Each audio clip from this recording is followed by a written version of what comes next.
আসসালামু আলাইকুম রহমতুল্লাহ। শুভ সকাল বন্ধুরা।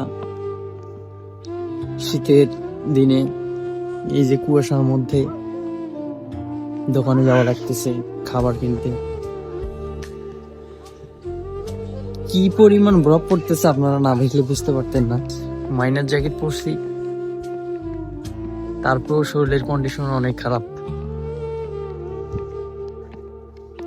কথা বলার মতো শক্তিটুকু নাই। দেখেন বাচ্চারা এই বরফের মধ্যে খেলাধুলা করতেছে। আসলে এরা যে কি মানুষ নাকি আমি নিজেও কল্পনা করতে পারি না, যেটা কিভাবে চলাফেরা করে। সারাক্ষণ এইভাবে বরফের মধ্যে খেলাধুলা করবে, ওদের না জানি কিচ্ছু হয় না। আর আমরা এতটা ঠান্ডা ফিল করতেছি, এতটা কষ্ট হইতেছে যে আপনাদেরকে বলে বোঝানো যাবে না। চারো সাইড বরফে ঢেকে গেছে।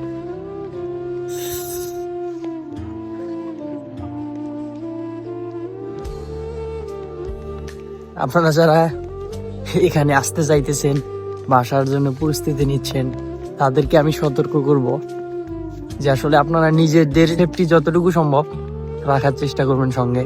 যেমন মাইনাস জ্যাকেট পরিধান করবেন সব সময়। তো গাইস, আল্লাহ হাফেজ, ভালো থাকবেন, সুস্থ থাকবেন। নেক্সট ভিডিওতে আপনাদের সঙ্গে আবারও